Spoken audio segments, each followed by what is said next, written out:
सरकार जो न्यस्त करते आप पदर आज अलंकृत हो तो काଣା बरगढ़ जिलार जनसाधारण को आप वार्ता देवे सर? आज राज्य सरकार मत बरगढ़ जिलार स्वतंत्र उन्नयन परिषद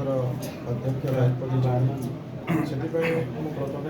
आम माननीय मुख्यमंत्री श्रीजुक्त मोहन चरण माझी आमर राज्य यशस्वी राज्य सभापति तथा राज्यसभा सांसद श्रीजुक्त मनमोहन सामुलाया और समस्त नेतृवृंद को भारतीय जनता पार्टी धन्यवाद जनइबी कृतज्ञता जनइबी मत आज बरगढ़ जिलार जो स्वतंत्र उन्नयन परिषदर गुरुदायित्व देते ठीक भाव पालन करी और बरगढ़ जिलार जिते भी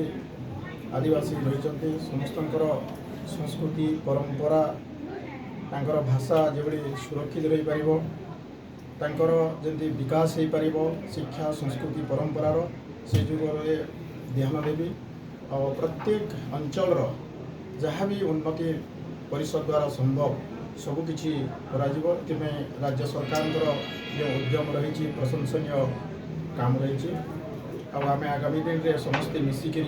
बरगढ़ जिला के गोटे उन्नत जिले में विकसित जिले में परिणत करमु जमीक आम माननीय प्रधानमंत्री जो संकल्प रही स्वाधीनता प्राप्तिर 100 वर्ष हो 2047 बेलू गोटे विकसित राष्ट्र देखबार लगी आम राज्य सरकार मोहन माझी नेतृत्व में जो परिचालित होती 2036 बेलू गोटे समृद्धिशाली ओडिशा राज्य देखापी जो संकल्प आम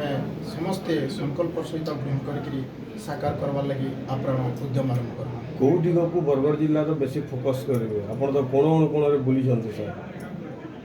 सबू जिलार सबू क्षेत्र में सबू अंचल जमी समान भाव में विकसित हो पार जमीक सबका साथ सबका विकास सबका प्रयास सबका विश्वास यही मंत्र आम आगे चलो। Thank you sir.